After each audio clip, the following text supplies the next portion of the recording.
तो ये सारे समीकरण फेल हो जाते हैं। एमवाई समीकरण हो या एमडी समीकरण हो। आप इससे पहले जब लोकसभा का चुनाव हुआ तो मायावती और अखिलेश मिलकर चुनाव लड़े और हार गए। क्यों हार गए? तो फिर एमवाई और एमडी समीकरण का मतलब क्या रह गया? आप कह दीजिए कि चुनाव नहीं होगा, ये जो चुनी हुई सरकार है यही आजीवन रहेगी। हम इससे खुश हैं और स्पष्ट रूप से इस ये कह लिया जाए कि अभी भी इसके बाद भी जो भी चुनाव होंगे ये एमवाई ही फैक्टर चलेगा। समाजवादी पार्टी कभी भी भाजपा को अब नहीं हरा सकती। अब तलई इनकी खुल चुकी है। यादव ही राज करना चाहता है। उत्तर प्रदेश समाजवादी पार्टी में यादव ही राज करना चाहता है। 24 में भारतीय जनता पार्टी की बहुमत से सरकार बनेगी। जानते किस चीज़ का विकास हुआ? नफरत का विकास हुआ।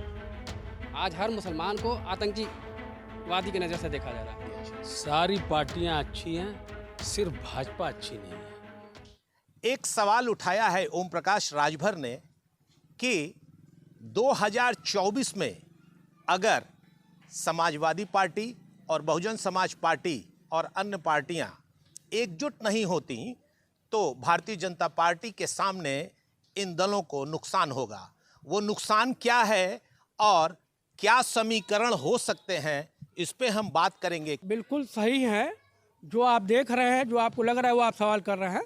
लेकिन अगर हमारी समझ जो कहती है वो ये कहती है कि अभी जो उपचुनाव हुए आजमगढ़ में 10 विधानसभा क्षेत्र हैं और 10 पे अभी भी वर्तमान में समाजवादी पार्टी के विधायक हैं।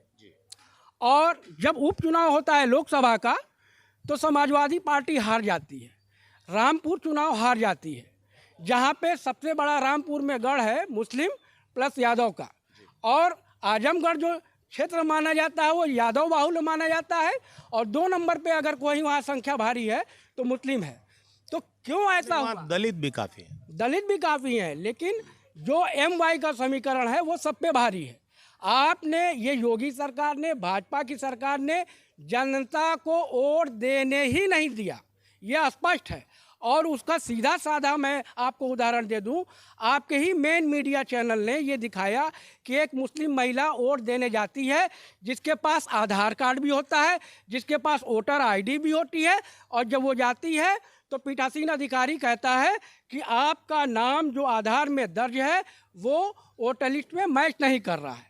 जब इन दो जो आधार कार्ड है और आपका निर्वाचन कार्ड है ये ले जाके जो है कोई वोट न देने पाए तो फिर चुनाव का मतलब क्या है, वोट देने का मतलब क्या है? नहीं एकदम सही है आपकी बात। हम लोगों को जो सामने आता है मीडिया उसको दिखाती है और आपके सामने करती है। तो आप एक बात है, अभी आपने कहा एमवाई का समीकरण, तो एमवाई समीकरण के सामने क्या बसपा का एमडी मुस्लिम दलित समीकरण भारी पड़ेगा? देखिए, आप एमवाई और एमडी का समीकरण जो समझ रहे हैं उससे कहीं अलग है। जनता का माइंडेड और जनता के जो वर्तमान विचार ये हैं, पूरे उत्तर प्रदेश नहीं मैं पूरे भारत की बात कहना चाहता हूँ कि भारतीय जनता पार्टी के क्रियाकलापों से और इनके जो काम है उससे जनता उब चुकी है। जनता इन्हें वोट नहीं दे रही है। ये अपने संस्थान जैसे उसमें इलेक्शन कमीशन भी है, जैसे इनकी पुलिस संस्थाएं भी है, उसके माध्यम से ये चुनाव जीत रहे हैं और जनता का उसमें बहुत बड़ा रोल नहीं है।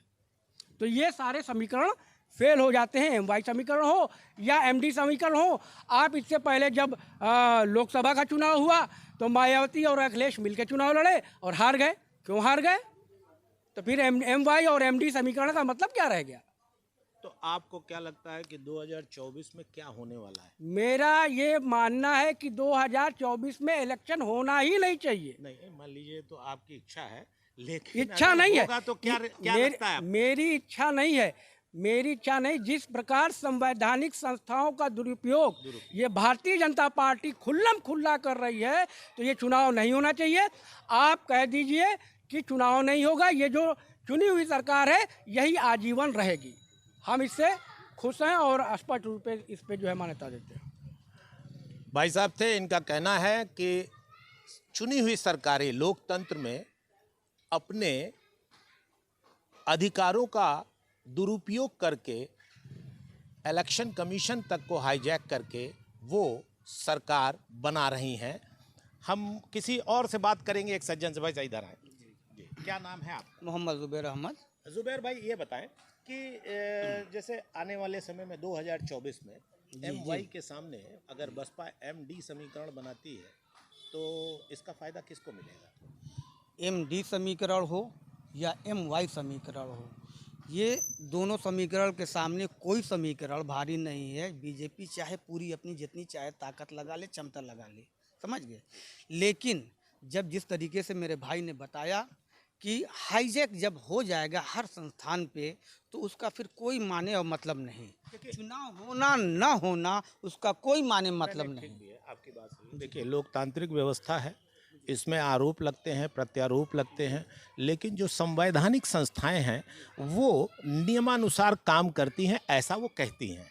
आपको क्या लगता है इसमें कि इस तरह का काम नहीं होता? नहीं, चैनल के माध्यम से भी जो हम लोग देख रहे हैं, सुन रहे हैं, इससे भी इस तरीके की बातें पूरी तरीके से सामने आ रही है कि संस्था जितनी है सब पे हाईजैक हो चुका है। अच्छा जुबैर भाई, आपकी उम्र कितनी हुई? 50 आपने अभी तक वोट डाला है कि नहीं अपने? 20 बार मैंने वोट डाला है। आपको कभी ऐसा वोट डालने में कभी कोई दिक्कत आई? कभी कोई दिक्कत नहीं आई। तो फिर ये सवाल कैसे उठ रहे हैं? इस सवाल इस बात का है कि जैसे मान लीजिए कि मेरा ये एरिया है, इस एरिया में पूरी तरीके से ये है कि जो मुस्लिम बेल्ट है ये सपा के वोट हैं।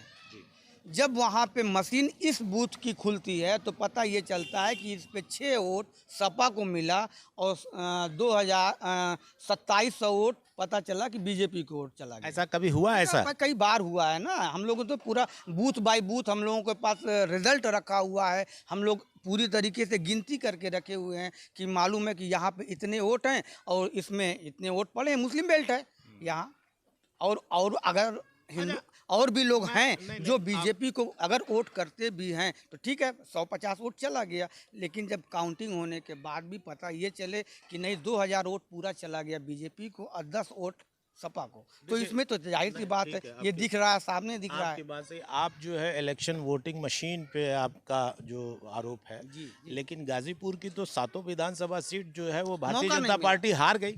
भारतीय जनता पार्टी को या पूर्वांचल में मौका ही नहीं मिला जो काम पश्चिम में मिला। नहीं, आजमगढ़ में तो वो हार चुकी 200 सीट, लेकिन वो उपचुनाव कैसे हार गई? क्या मुसलमानों ने वोट नहीं दिया? नहीं, मुसलमान वोट दे ही नहीं पाए। गुड्डू जमाली या जो धर्मेंद्र यादव थे लाखों वोट पाए, कैसे पाए? वो जो ये कह लिया जाए कि एमडी जो आप बता दिया जाए, ये जो वोट पड़े ये गुड्डू जमाली को इतना वोट मिला। मुसलमानों ने इस बार बसपा को वोट किया, पूरी तरीके से वोट किया। तो मुसलमान सपा से क्यों हट गए? सपा से नहीं हटे। अगर तो सपा से हटे होते तो क्या पूर्वांचल की क्या 7 सीट का उपचुनाव नहीं, अगर सपा से मुसलमान वोट नहीं करते तो क्या ये पूर्वांचल से ये कह लिया जाए गाजीपुर जिला से 7 की 7 सीट क्यों सपा को जाती? तो आजमगढ़ की नहीं, ठीक है, आपकी बात है। तो क्या लगता है कि इस बार 2024 में मुसलमान वोटर जिस तरह से 2021 में दिया वोट, उस तरह से क्या 2024 में मुसलमान एक जगह एकजुट हो पाएगा? बिल्कुल पूरी तरीके से ये कह लिया जाए कि अभी भी इसके बाद भी जो भी चुनाव होंगे ये एमवाई ही फैक्टर चलेगा। जी सर। जुबैर भाई थे, इनका ये कहना है कि एमवाई फैक्टर ज़्यादा भारी पड़ेगा। हमारे साथ कुछ लोग और हैं, एक सज्जन और हैं। क्या नाम है सर आप? मेरा नाम शफीक अहमद है। शफीक भाई, गाजीपुर में अंसारी लोगों का काफ़ी प्रभाव है, तो आपको क्या लगता है कि कुछ जो वोट हैं उनसे भी प्रभावित होते हैं? गाजीपुर में कभी भी मुसलमानों में अंसारी, छोटी बिरादरी, बड़ी बिरादरी ऐसा कुछ नहीं हुआ है। हमेशा जो सबसे कम बिरादरी का मुसलमान रहा है वही एमएलए एमपी हुआ है। जैनुल बशर साहब हुए, 10 साल एमपी रहे, उनकी ना अंसारी थे ना और के। इस तरह से खुर्शीद कुरैशी हुए, उनकी सबसे माइनॉरिटी में थी। यहाँ मुसलमानों में ज़ात बिरादरी की कोई, ये जो आप टॉपिक उठाए हैं ये कोई माने नहीं रखता। नहीं, अभी जैसे कि जो विधानसभा चुनाव आया उसमें एक चीज़ छन के आई कि मुसलमानों ने समाजवादी पार्टी को वोट काफ़ी किया, क्योंकि बसपा पूरे उत्तर प्रदेश में एक ही सीट जीती, ऐसा लोग कहते हैं, ऐसी समीक्षा आती है। नहीं, आपको क्या लगता है? नहीं, मुसलमानों ने 2022 में जो विधानसभा का चुनाव हुआ उसमें ये उम्मीद थी कि समाजवादी पार्टी और भाजपा को हरा देगी, लेकिन समाजवादी पार्टी कभी भी भाजपा को अब नहीं हरा सकती है, क्योंकि जो आंकड़ा इनके पास है 20% मुसलमान हैं गाजीपुर में, ये पूरे यूपी में 8% यादव हैं, 2% यादव छटक जाते हैं, कभी भाजपा में चले जाएंगे, इधर उधर हो जाएंगे। 6% यादव, 20% मुसलमान, 26%, 1-2% और वोट लेकर के 28% तक पहुंचते हैं। इसलिए अब कलई इनकी खुल चुकी है। यादव ही राज करना चाहता है। उत्तर प्रदेश समाजवादी पार्टी में यादव ही राज करना चाहता है और मायावती की कलई पहले ही खुल चुकी है। वो भाजपा की बी टीम है। कभी भी उन्होंने मुसलमानों का ध्यान नहीं दिया।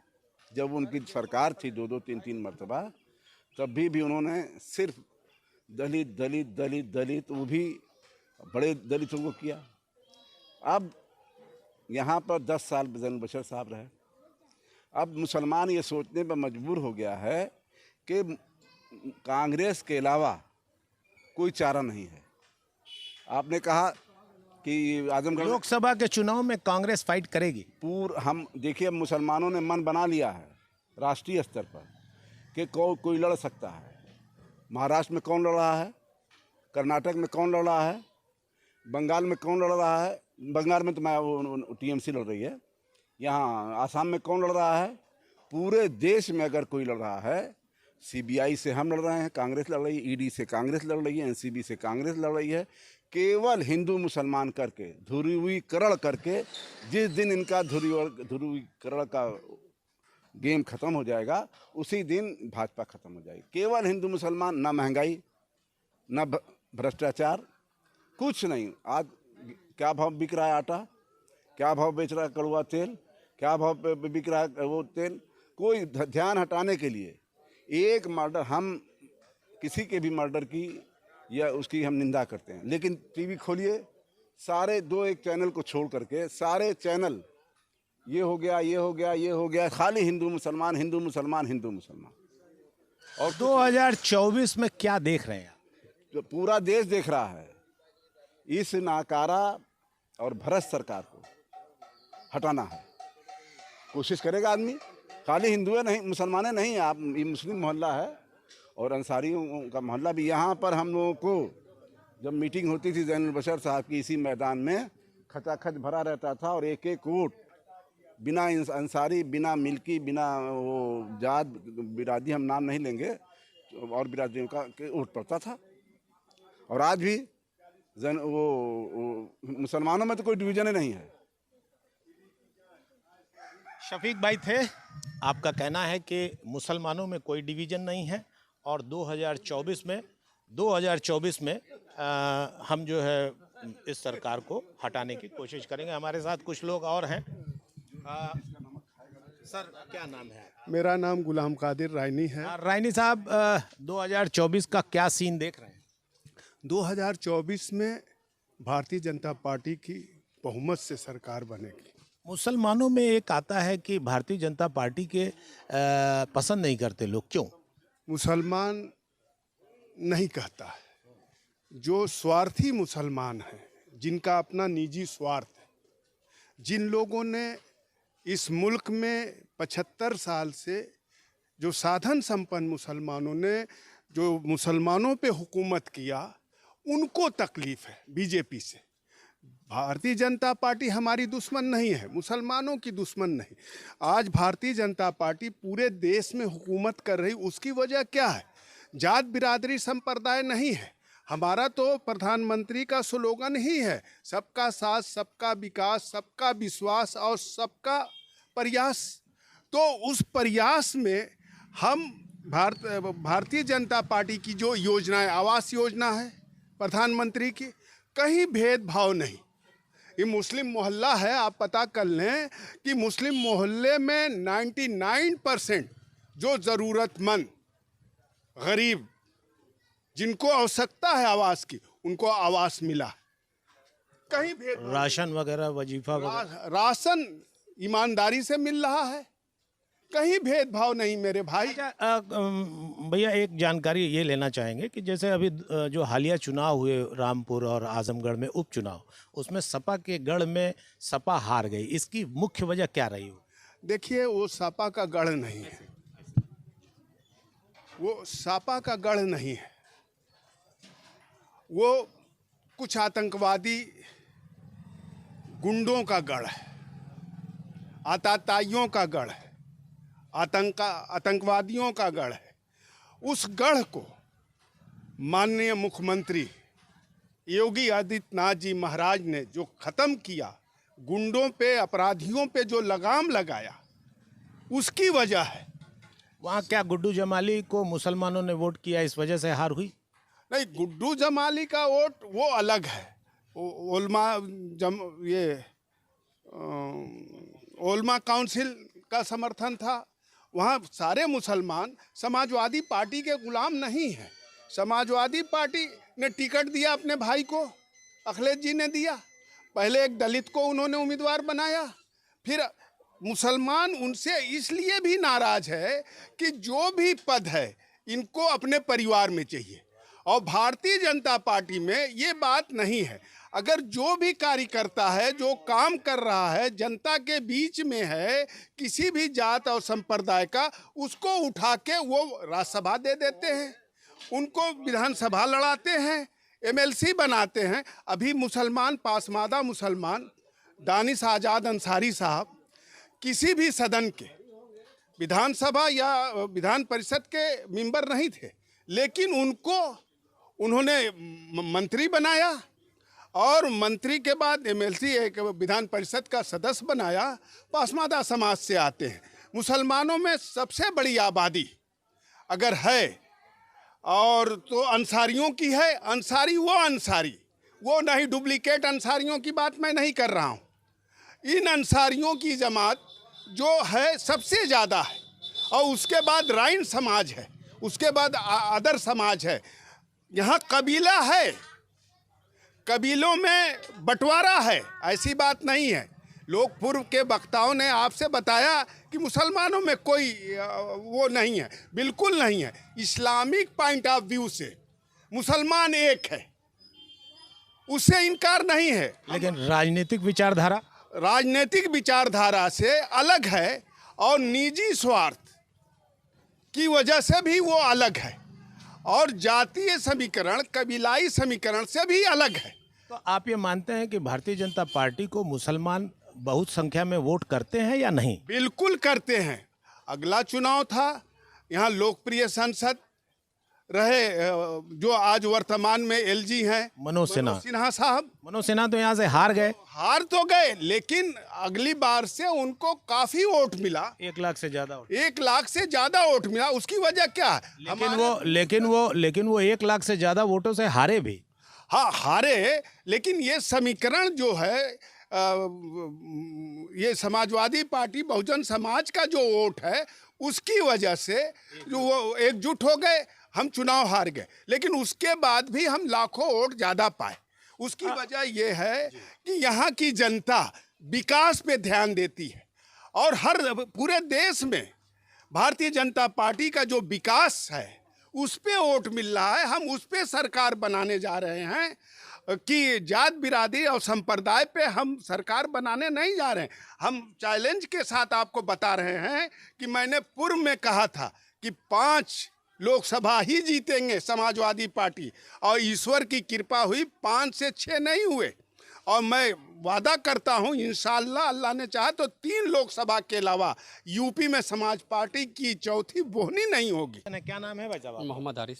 आरिफ क्या करते हैं? बिजनेस करता हूँ। बिजनेस। जी जी। आरिफ, अभी हालिया जो उपचुनाव हुए, जी उसमें जो आजमगढ़ में हार हुई, जी जी। इसकी मुख्य वजह क्या मानते हैं? सर देखिए, मुख्य वजह है, कोई हार रहा कोई जीत रहा, हमें टेस्ट बदलने का मज़ा आता है सर। जो सुबह हमने जो है कीमा कलीजी खाया, दोपहर में हमने दाल मखनी खाई, अब शाम को फिर कीमे की पूड़ी खाया जाएगा। तो मिजाज देखिए लोगों का बदलता रहता है। वोट किसी एक का नहीं है। ऐसा नहीं कि हम भाजपा को वोट कर रहे हैं तो भाजपा को ही करेंगे, ये तो कम दर्जे की बेवकूफ़ी है। आप क्यों एक कुत्ते की तरह जो एक जंजीर में बंधे रहना चाहते हैं? बस एक ही पार्टी अच्छी है, भाजपा ही अच्छी है, सारा विकास वही कर रही है, और कोई विकास नहीं किया। आपको कांग्रेस ने ट्रेन नहीं दिया, अखिलेश यादव ने बेरोजगारी भत्ता नहीं बांटा, बस एक पार्टी विकास कर रही। कहाँ विकास कर रही सर? हाँ विकास हुआ, मानते हैं, मोदी जी के 8 साल के कार्यकाल में विकास हुआ। जानते किस चीज़ का विकास हुआ? नफरत का विकास हुआ। आज हर मुसलमान को आतंकीवादी की नज़र से देखा जा रहा है। अभी मैं नाम नहीं लेना चाहूँ, एक शख्स ने कहा भाई कि आजमगढ़ में आतंकवादी, ये जस्टिफाइड करेंगे सब जो है। आजमगढ़ में मेरे भी रिश्तेदार रहते हैं, मेरा भी भाई रहता है, क्या आतंकवादी हो गए वो?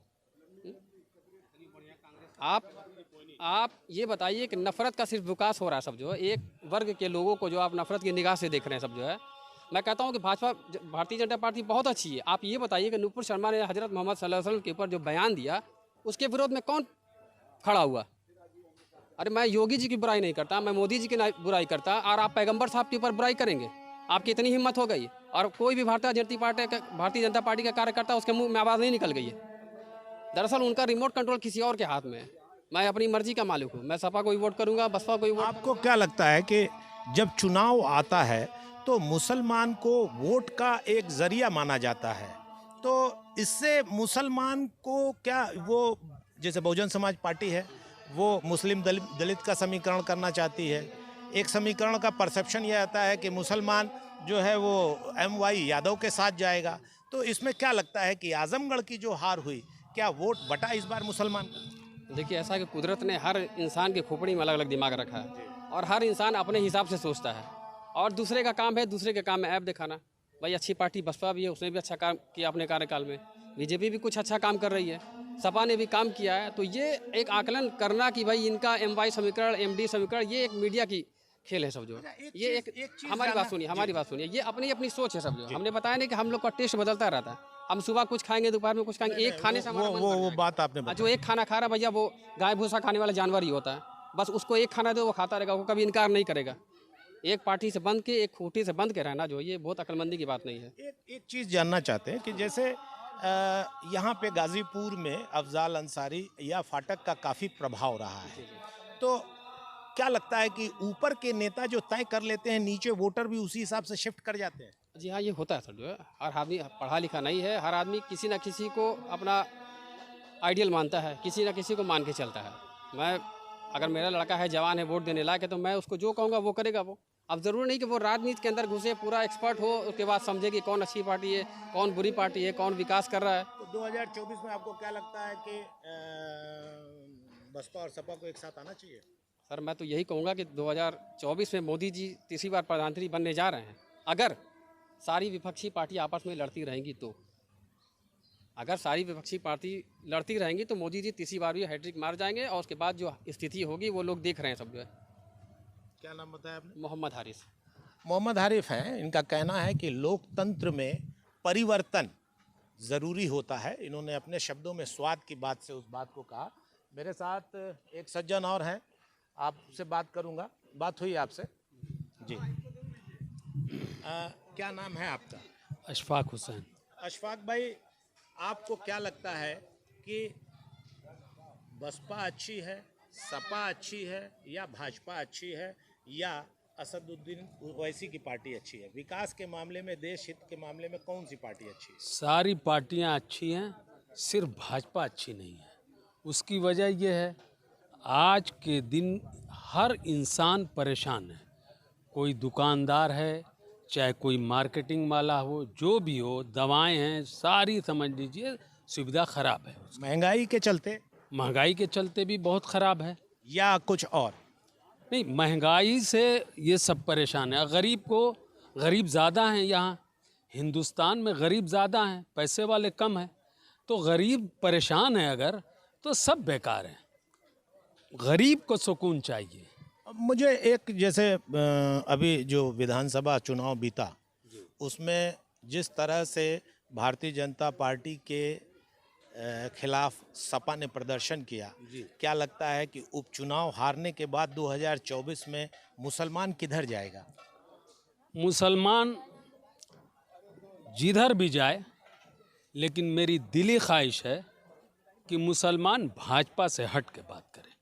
बस, मैं किसी पार्टी का भी नहीं हूँ, ना मैं राजनीतिक करता हूँ, ना मैं राजनीतिक के बारे में कुछ जानता हूँ। अशफाक, ये जानता हूँ कि मेरा दिल बहुत दुखता है, इसलिए मंदिर, मस्जिद, हिंदू, मुसलमान, कभी आज तक हम लोगों ने इतना नहीं सुना। तो क्या बाहुबली हैं तो फलां है? अरे यार, बाहुबली हैं वो अपने लिए हैं। इतने हिंदुस्तान के अंदर गरीब हैं, गरीब को क्या एक बाहुबली सबके यहाँ ठेला पर डंडा लेके चल रहा है। यही एक राजनीतिक हो रही है। तो बस इसका हमको बहुत अफसोस है, बहुत दुख है, गरीबों को लेके बहुत दुख है। अशफाक साहब हैं, इनका अपना मत है। और हमारे साथ देखिए एक सज्जन और हैं, इनसे बात करेंगे। क्या नाम है भैया आपका? शकील जैदी। आइए खड़े हो जाइए। शकील भाई, शकील भाई हैं। शकील भाई, आपको क्या लगता है कि मुसलमान देश की मुख्य धारा से जुड़कर वोट करना चाहता है या नहीं? नहीं, मुख्य धारा से जोड़ के करना चाहता है। तो जब मुख्य धारा से जुड़कर करना चाहता है तो उसके ऊपर ये आरोप क्यों लगते हैं कि वो सरकार के खिलाफ या जो चुनी हुई सरकार है उसके खिलाफ है? ऐसा क्यों है? या 2024 में आप क्या सीन देखते हैं कि क्या होने वाला है? अब सीन तो हमें कांग्रेस की नज़र आ रही है 2024 में। देश को वही पार्टी चला भी सकती है। क्यों? मतलब उसमें ठीक रहता है सब जो माहौल ये वक्त सब गड़बड़ सड़बड़ है, जैसे भाजपा के राज में, कांग्रेस के राज में सब ठीक रहता है। जैसे अब ले दे के चलते हैं जैसे लोग। अभी हालिया उपचुनाव हुआ आजमगढ़ में, और जिस तरह से पीछे विधानसभा का चुनाव हुआ था, तो आपको क्या लगता है कि जिस तरह से अभी हार हुई है 10 सीट जीतने के बाद, उसकी मुख्य वजह क्या रही होगी? मुख्य वजह तो ये थे कि सपा बसपा वहाँ अलग अलग लड़ गई, वोट डिवाइड हो गया, इसलिए वहाँ बीजेपी जीत गई। ओम प्रकाश राजभर का एक बयान आया है कि भाजपा के खिलाफ एकजुट होकर दोनों पार्टियों को लड़ना चाहिए। इस बात से कितने सहमत हैं? नहीं, ठीक है एकजुट, अगर बीजेपी को जो लोग हराना चाहते हैं तो एकजुट होकर लड़ें। तो उसमें क्या लगता है कि ये दोनों पार्टियां जमीन पे एक हो पाएंगी? मुश्किल लगता है हमें।